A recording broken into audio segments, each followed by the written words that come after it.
যারা ভারতে বৃষ্টি হলে বাংলাদেশে যারা ছাতা ধরে, ওই ধরনের শিক্ষাবিদদের দ্বারা, তথাকথিত ওই ধরনের ধর্ম নিরপেক্ষতাবাদীদের দ্বারা, ওই ধরনের নাস্তিকতায় বিশ্বাসীদের লোকদের দ্বারা কোনোদিনও আমাদের দেশ উন্নতির শিখরে আরোহণ করতে পারে না। নব্য ফ্যাসিস্ট যাতে দেশে আর কোনোদিন মাথাচাড়া দিয়ে না উঠতে পারে, আজকের এই প্রোগ্রাম থেকে আমরা এই শিক্ষাই নিব। এদেশের স্বাধীনতা সার্বভৌমত্বের একমাত্র রক্ষা কবচ এদেশের তাওহীদি জনতা, আলেম সমাজ, ধর্ম নিরপেক্ষতা বিশ্বাসী, নাস্তিকতায় বিশ্বাসী, তারা কোনোদিনও এদেশের স্বাধীনতা সার্বভৌমত্বের রক্ষা কবচ হতে পারে না। এদেশে দুর্নীতিমুক্ত সমাজ গঠন করতে চাই, তাহলেও যে গুণাবলী দরকার তা হচ্ছে তাকওয়াবান লোক দরকার। যেটা আমরা দেখেছি 2001 সাল থেকে 2005 সাল পর্যন্ত, 6 সাল পর্যন্ত যে সরকার ছিল, সেই সরকারে 2 জন মন্ত্রী সহ অন্যান্য সংসদ সদস্যবৃন্দ যারা ছিলেন, তাদের বিরুদ্ধে 1/11 সরকার দূরবীন দিয়েও একটি অন্যায় স্বজনপ্রীতি তারা বের করতে পারেনি। এটা এই প্রমাণ করে একমাত্র আলেম সমাজ, তাকওয়াবান সমাজ পারে এই সমাজকে শান্তি দিতে। এদেশে যে লক্ষ্যে আমরা অনেক রক্তের বিনিময়ে, অনেক জানের বিনিময়ে, অনেক কোরবানির বিনিময়ে আমরা এই স্বাধীনতা অর্জন করেছি, আমাদের এই রক্ত, এই শাহাদাত, এই ত্যাগ তখনই ফলপ্রসূ হবে যখন তাওহীদে বিশ্বাসী, আল্লাহর জমিনে আল্লাহর বিধান কায়েমের মাধ্যমে আসতে পারে এই দেশে শান্তি। এমন ধ্যান ধারণা যারা পোষণ করেন, তাদের মাধ্যমেই এই দেশ অগ্রগতি সাধন করতে পারে। যারা ভারতে বৃষ্টি হলে বাংলাদেশে যারা ছাতা ধরেন, ওই ধরনের শিক্ষাবিদদের দ্বারা, তথাকথিত ওই ধরনের ধর্ম নিরপেক্ষতাবাদীদের দ্বারা, ওই ধরনের নাস্তিকতায় বিশ্বাসীদের লোকদের দ্বারা কোনোদিনও আমাদের দেশ উন্নতির শিখরে আরোহণ করতে পারে না। আজকে এই সেমিনার থেকে, এই আলোচনা থেকে, আজকে সম্মানিত প্রবন্ধ উপস্থাপক যে বিষয়টি আমাদের সামনে তুলে ধরবেন, সেটা হচ্ছে, আমি আবারও বলছি, এদেশে যদি আমরা শান্তি পেতে চাই, শান্তির সুবাদ যদি আমরা পেতে চাই, শান্তির নামক সোনার হরিণ যদি আমার ঘরের দরজা আমি দেখতে চাই, শান্তির পায়রায় যদি আমি দেখতে চাই, তাহলে কোরআন হাদিসের বিধানিক সমাজে কায়েমের মাধ্যমেই আমরা তা আশা করতে পারি। আসুন আজকে এই সেমিনার থেকে এই দীক্ষা নিয়ে, এই শিক্ষা নিয়ে, এই আদর্শকে ধারণ করে এই দেশ গড়ি, এই সমাজ গড়ি, এই পরিবার গড়ি। আল্লাহ তাআলা আমাদেরকে কবুল করুন, আমাদের যাবতীয় দুর্বলতা থেকে দূর করুন। যেই লক্ষ্যকে সামনে নিয়ে জুলাই আন্দোলন আমরা রক্ত দিয়েছি, সেই লক্ষ্যকে বাস্তবায়ন করার জন্য আমাদেরকে অগ্রণী ভূমিকা পালন করার তৌফিক দান করুন। আমি একেবারেই সরাসরি প্রবন্ধের সারসংক্ষেপ উপস্থাপন করব ইনশাআল্লাহ। প্রবন্ধ জানা ডিকটেট করবে আমার নিশ্চিত বিশ্বাস যে আজকে যে ওলামায়ে কেরাম এখানে রয়েছেন, তাদের কাছ থেকেও আমরা খুব বড় ধরনের হেদায়েত, নসিহত এবং আমাদের চলার পথের পাথেও নিয়ে যেতে পারবো ইনশাআল্লাহ। আমার এই প্রবন্ধের ফার্স্ট পৃষ্ঠাতেই 2টো বানান বিভ্রাট আছে। একটা হচ্ছে ইংরেজি 2টো প্রবাদ, when dictatorship is a fact, সিটা পড়ে গেছে, ফ্যাট হয়ে গেছে। আর লাস্ট পৃষ্ঠা লাস্ট লাইনের আগে, history doesn't repeat itself but it often rhymes, এই হিস্ট্রিটা ওখানে ইসনা হয়ে ডি হয়ে গেছে। আমি প্রবন্ধ শুরু করছি। ওয়ালা তাহসাবান্নাল্লাযীনা কুতিলু ফী সাবিলিল্লাহি আমওয়াতা বাল আহইয়াউ ইনদা রাব্বিহিম ইউরযাকুন। আর তোমরা তাদেরকে কখনোই মৃত মনে করো না যারা আল্লাহর পথে নিহত হয়েছে, বরং তারা জীবিত, তাদের রবের কাছে তারা রিজিক প্রাপ্ত হচ্ছে। সূরা আলে ইমরান আয়াত নম্বর 169। ভিক্টর হুগো বলেছেন, when dictatorship is a fact, revolution becomes right. যখন একনায়কতন্ত্র একটি সত্যে পরিণত হয় তখন বিপ্লব একটি অধিকার হয়ে ওঠে। প্রাককথন: জুলাই গণ অভ্যুত্থান 2024 এটা একদিনে গড়ে ওঠেনি। দীর্ঘদিনের স্বৈরশাসন, নিপীড়ন, অধিকার বঞ্চিত, নির্হারা নির্যাতিত মানুষের প্রতিবাদের স্বতঃস্ফূর্ত প্রকাশ। পৃথিবীর তাবৎ স্বৈরাচার পতনের আগে দেশের মানুষকে সব দিক থেকে নিয়ন্ত্রণে রাখতে চায়। এর ব্যতিক্রম ফ্যাসিস্ট শেখ হাসিনার ক্ষেত্রেও ঘটেনি।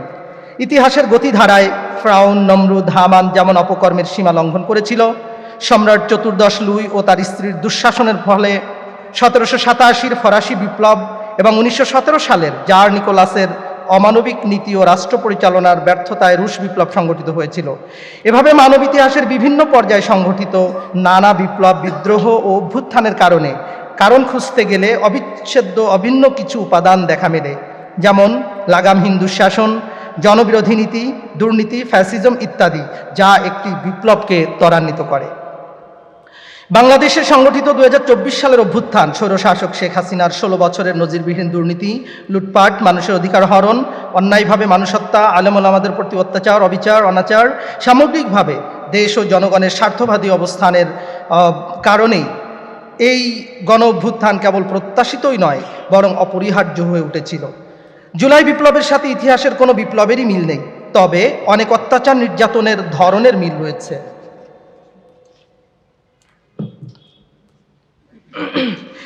সেজন্য মার্ক টোয়েন বলেছেন, ইতিহাসের পুনরাবৃত্তি ঘটে না, তবে ছন্দের মিল ঘটে। History doesn't repeat itself but it often rhymes. 2500 বছর আগে হিরাক্লিটাসের সেই বিখ্যাত অমর উক্তি এক্ষেত্রে প্রাসঙ্গিক। তিনি বলেন, একই নদীতে কেউ দুবার নামতে পারে না, কারণ এটি আর সেই নদী নেই, মানুষও আর সেই নেই, মানুষটিও আর নেই সেই মানুষ।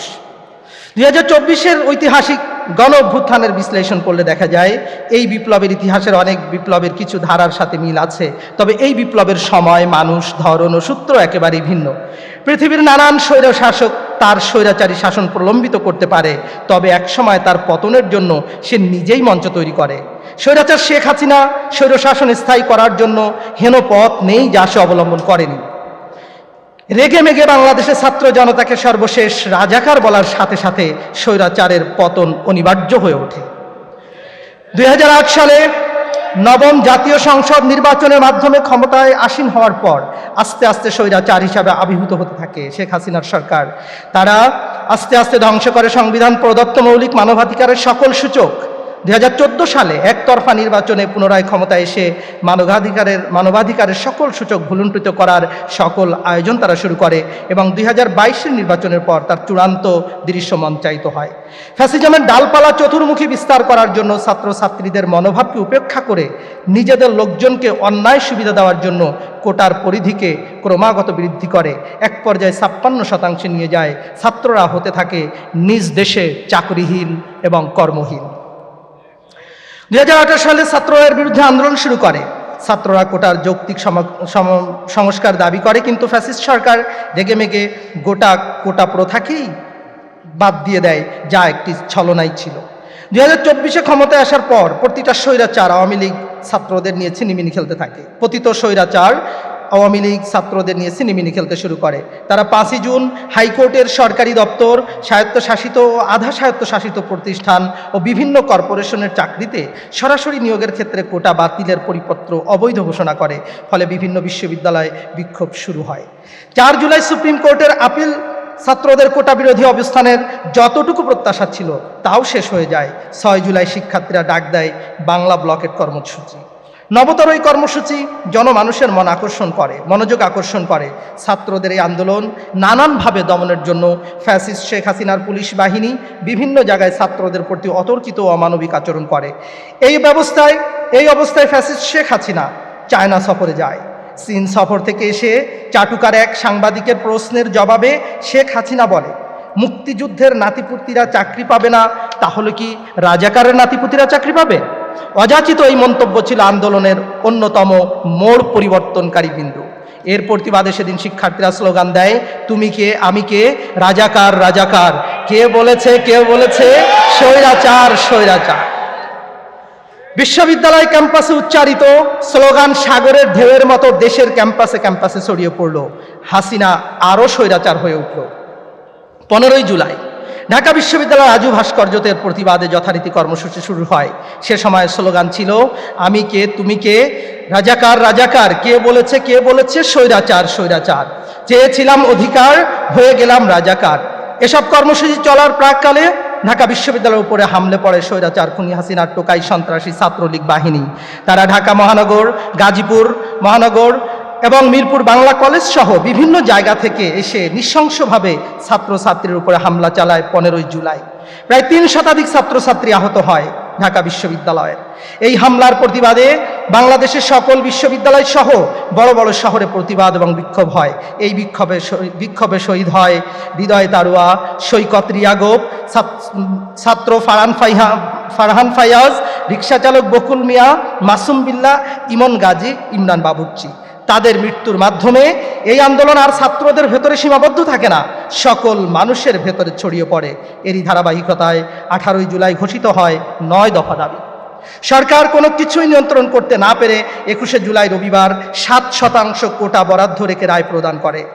এত রক্ত ঝরার পর ছাত্র নেতারা জনতা তা প্রত্যাখ্যান করে। তখন তারা স্লোগান দেয়, তোর কোটা তুই নে, আমার ভাইকে ফিরিয়ে দে।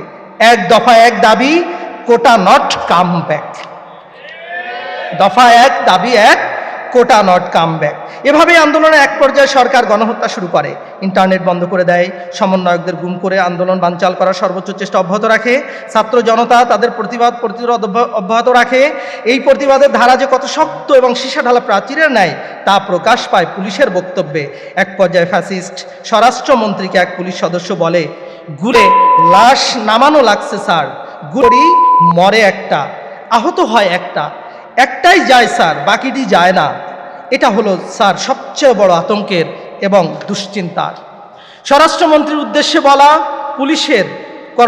পুলিশ কর্মকর্তার এই উক্তিই হলো 24-এর গণ অভ্যুত্থানের একেবারেই সার কথা। সম্মানীয় উপস্থিতি, প্রতিবাদ অব্যাহত থাকে। 1 আগস্ট ছাত্র জনতা পালন করে রিমেম্বারিং আওয়ার হিরোজ। 15ই জুলাই থেকে নিয়ে মানুষ যত আন্দোলনে অংশগ্রহণ করছে ও শাহাদাত বরণ করেছে তাদের নিয়ে গল্প লেখা। 2 আগস্ট জুমাবার সকল শহীদদের জন্য মাগফিরাত কামনায় মসজিদে মসজিদে দোয়া করা হয়। হিন্দুরা মন্দিরে, খ্রিস্টানরা চার্চে, বৌদ্ধরা তাদের ধর্মীয় উপাসনালয়ে শহীদদের জন্য প্রার্থনা করে।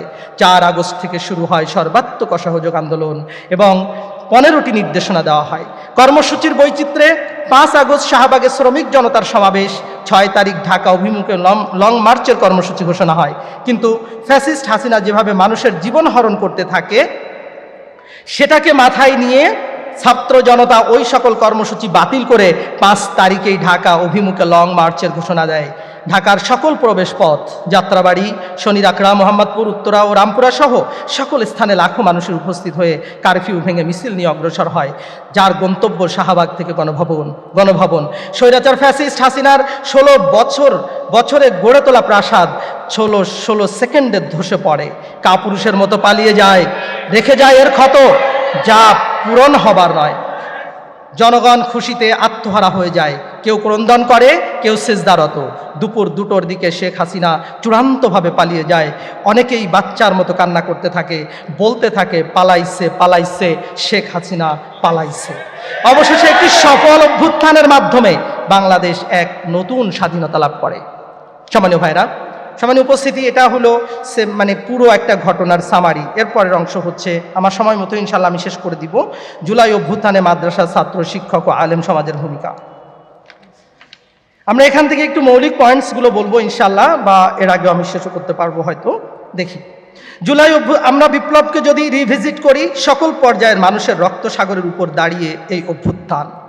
সবার অবদানের কথা শ্রদ্ধার সাথে স্মরণ করছি, তাদের অবদানের কথা আলাদা করে বলা যাবে। তবে অত্র প্রবন্ধের উদ্দেশ্য হলো জুলাই অভ্যুত্থানে শুধু মাদ্রাসার ছাত্র, শিক্ষক ও আলেম ওলামাদের কথা আলোচনা করা। বাংলাদেশের যত যৌক্তিক আন্দোলন হয়েছে, মাদ্রাসা, ছাত্র, শিক্ষক ও আলেম সমাজ তার পক্ষে দাঁড়িয়েছে। জুলাই অভ্যুত্থানও সেটার ব্যতিক্রম নয়। সেখানে আলেম ওলামাদের রয়েছে এক যুগান্তকারী স্মরণীয় অবদান। প্রায় 80 জনের শাহাদাত, অসংখ্য ছাত্র শিক্ষকের পঙ্গুত্ব বরণ, আহত হওয়ার মাধ্যমে তারা হয়েছে এই আন্দোলনের অন্যতম সেরা কন্ট্রিবিউটর। দীর্ঘ 16 বছরের ফ্যাসিজমের অবসান হয় ছাত্র জনতার অভূতপূর্ব গণ অভ্যুত্থানের মাধ্যমে। এই গণ অভ্যুত্থান দেশের ইতিহাসের কিংবদন্তি তুল্য আখ্যান। 2000-এর অধিক নিহত, 30,000-এর অধিক আহত ছাত্র জনতার রক্তক্ষয়ী সংঘর্ষের মধ্য দিয়ে সফল হয় এই অভ্যুত্থান। অভূতপূর্ব এই অভ্যুত্থানের অংশ নেয় সর্বস্তরের মানুষের সঙ্গে আলেম ওলামা, মাদ্রাসা শিক্ষার্থীরাও। শাহাদাত বরণ করে প্রায় 80 জন ছাত্র এবং শিক্ষক। ব্রিটিশ বিরোধী আন্দোলন, ভাষা আন্দোলন, স্বাধীনতা যুদ্ধ সহ সকল আন্দোলনের ন্যায় 2024 সালে ছাত্র জনতার গণ অভ্যুত্থানেও রাজপথে তাজা রক্ত প্রবাহিত করে দেশের আলেম এবং মাদ্রাসা শিক্ষার্থীরা। 2013 সালে শাপলা চত্বরে যেমন রক্ত দিয়েছে, শহীদ হয়েছেন, তেমনি 24-এর গণ অভ্যুত্থানেও তারা অবদান রেখে ইতিহাসে অমর হয়ে থাকবেন। অসংখ্য ইমাম খতিব বিপ্লবের পক্ষে জুমার বয়ান দেওয়ায় চাকরি হারিয়েছেন।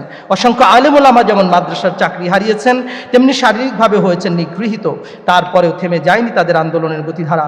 বৈষম্য বিরোধী আন্দোলনে ঘোষিত সকল কর্মসূচির সাথে একাত্মতা ঘোষণা করেছে। আন্দোলনের হটস্পট সমূহ আমরা জানি যে যাত্রাবাড়ি এলাকার কথা সারা দুনিয়া বিদিত। এখানে তার খুব সংক্ষেপেই এসেছে। এখানে যত ভাই আমাদের শহীদ হয়েছেন, যত ভাই অবদান রেখেছিলেন, কিছু নাম এসেছে, ম্যাক্সিমাম নামই আসেনি। প্রবন্ধের কলেবর অনেক বেড়ে যাবে।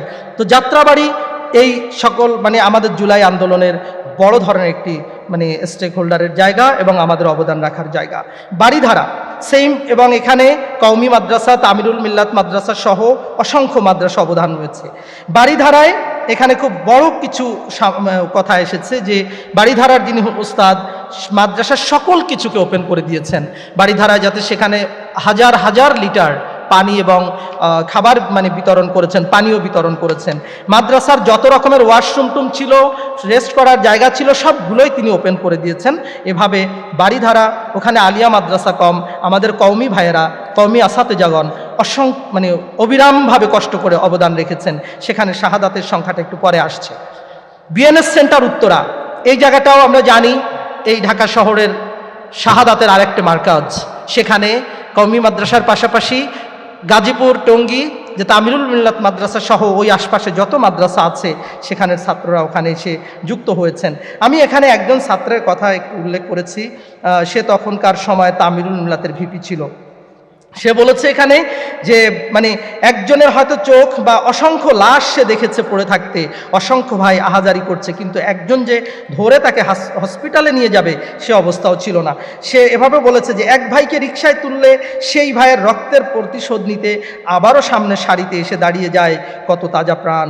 গুলি এফোড় ওফোড় করে হয়ে বেরিয়ে গেছে, তারপরেও সে ভাই বলে যে ভাই আমার জন্য দোয়া করবেন যেন আমি শহীদ হতে পারি। আসলে জুলাই বিপ্লবের এটা সব সময় এটা তার চিত্র ছিল। আমরা এই জুলাই বিপ্লবে গ্রাফিতি আন্দোলনকে আমরা দেখেছি, এটা একেবারেই ব্যতিক্রম। জুলাই গণ অভ্যুত্থানে রাজধানী ঢাকা সহ সারা দেশে বিপুল সারা জায়গায় গ্রাফিতি বা দেয়াল চিত্র। শহরের দেয়ালে দেয়ালে শোভিত হয় মাদ্রাসা শিক্ষার্থীদের আঁকা আরবি বাংলা বর্ণের এবং বিভিন্ন দৃশ্য সংবলিত নান্দনিক গ্রাফিতি। দেশি বিদেশি গণমাধ্যমেও আলোচিত হয়। স্বাধীনতার সূর্যোদয় নামের একটি ক্যালিওগ্রাফি পুরো দেশের মানুষের দৃষ্টি আকর্ষণ করে। দেশের প্রথম সারির অনেক গণমাধ্যমেও ছাপা হয়। অসংখ্য মানুষ সেটা তাদের ফেসবুক প্রোফাইল পিকচার হিসেবে ব্যবহার করে। গ্রাফিতিটি এঁকেছিলেন লালবাগ জামিয়া কোরআনিয়া মাদ্রাসার মাওলানা উসাইদ মোহাম্মদ। মাদ্রাসার ছাত্রদের প্রেরণামূলক বক্তব্য, যেটা আমাদের জুলাই আন্দোলন বিপ্লবকে অনেক এগিয়ে দিয়েছে, অনেকে সাহসী হয়েছে। রাসূল করিম সাল্লাল্লাহু আলাইহি সাল্লামের সময় থেকে বিভিন্ন অংশগ্রহণের জন্য সাহাবায়ে কেরামের দুর্দান্ত জিহাদি তামান্না আমরা দেখেছি। জুলাই বিপ্লবেও এর ব্যতিক্রম ছিল না। যেমন শহীদ খুবাইব আবদুল্লাহ প্রসঙ্গে তার বাবা আব্দুর রহমান বলেন, সে তার মাকে বলেছিল, আমার নাম আপনারা খুবাইব রেখেছেন, হযরত খুবাইব তো শহীদ হয়েছিলেন, মা আপনি আমার জন্য দোয়া করেন যেন আল্লাহ আমাকে শহীদ করেন। এখন আমার ছেলে দেশের জন্য শহীদ হয়েছে, দেশের মানুষ যেন শান্তিতে থাকতে পারে। শহীদ হাফেজ নাসির ইসলাম তার বোনকে বলেন, তোর একটা জিনিস নিয়ে যাচ্ছি, কোট আনকোট। বোন আবেগতাড়িত হয়ে জানাচ্ছিলেন, অনেক খুঁজেছি, কি নিয়ে গেছে, কিছুই খুঁজে পাইনি। ভাই চলে যাওয়ার পর বুঝতে পেরেছি ভাই নিজেই আমার থেকে চলে গেছেন। সর্বকনিষ্ঠ ছোট বোন ক্রন্দন করতে করতে স্কুলে গিয়ে বলেন, সবার দিকে তাকিয়ে থাকি, সবার ভাই আছে, আমার ভাই আর নাই, কখনো আসবে না। যাত্রাবাড়ির আরেক বীর মুজাহিদ, সে বলেছে 5 আগস্টের ভোর ফজরের নামাজ শেষে কেউ পান্তা ভাত, পেঁয়াজ ও মরিচ খেয়ে রওনা দিচ্ছে, কেউ ফোনে সঙ্গীকে জানাচ্ছে, আমি আপনার বাসার নিচে। রাস্তা তখনও জনশূন্য, কিন্তু শনির আখড়া ওভারব্রিজের নিচে এক তরুণ মাদ্রাসা শিক্ষার্থী ডিভাইডারের উপর সাহসের সাথে বসে আছে। চারপাশে পুলিশের সাজোয়া যান, সেনা সদস্যের কড়া টহল। তার চোখে ভয় নেই, আছে শুধু তাওয়াক্কুলের দীপ্তি। মনে মনে সে ভাবছে, যে গুলিতে আমার মৃত্যু নির্ধারিত নয় তা আমাকে স্পর্শ করবে না। আর যদি মৃত্যু আসে তবে তা হোক লক্ষ জনতার মাঝে, পুরুষের মতো আড়ালের নয়। সম্মানীয় ভাইরা, আমি শাহাদাতের নজরানা যারা পেশ করেছে তার জায়গা রয়েছে কয়েকটি, খুবই এটা সংশোধিত হবে, এখানে কম আছে। জুলাই অভ্যুত্থানে বাংলাদেশের সকল প্রান্তের মাদ্রাসা আলেম ওলামা সাধারণ মানুষের সাথে সংযুক্ত হয়ে অবদান রেখেছেন, এখানে ছোট করে দেওয়া আছে। আমি শেষ কথায় আসি, করণীয় আমি খুব সংক্ষেপে দু একটি বলেছি, ওলামা একরাম আজকে বলবেন। শেষ কথা, তাদের এই রক্তের বিনিময়ে যেন জন্ম নেয় সৎ ও ন্যায়পরায়ণ মানুষ, যারা বাংলাদেশকে শাসন করবে, যারা মানবতার কল্যাণে কাজ করবে। আমরা আশা রাখি জুলাই বিপ্লবের ইতিহাস রচনার সময় কলমের কালি যতবার ঝরবে ততবার উচ্চারিত হবে মাদ্রাসা শিক্ষার্থীদের নাম, কারণ তারা শুধু জনতার অংশ হয়নি, তারা ছিল বিপ্লবের প্রেরণা, জনতার সাহস আর ইতিহাসের নতুন দিগন্ত উন্মোচনের অগ্রদূত। তাদের ত্যাগ ও বীরত্ব চিরকাল স্মরণীয় হয়ে থাকবে স্বাধীন বাংলাদেশের সংগ্রামী ইতিহাসে। আমরা তাদের শাহাদাত কবুলের জন্য মহান আল্লাহর কাছে দোয়া করি। তাদের পরিবার পরিজনের প্রতি মহান আল্লাহ যেন তার রাহমা এবং বারাকা অব্যাহত রাখেন, সেই দোয়াও করি। আমিন। হাজা ওয়া সাল্লাল্লাহু আলা নবিয়িনা মুহাম্মদ ওয়া আলা আলিহি ওয়া সাহবিহি আজমাইন। আসসালামু আলাইকুম ওয়া রাহমাতুল্লাহি ওয়া বারাকাতুহু।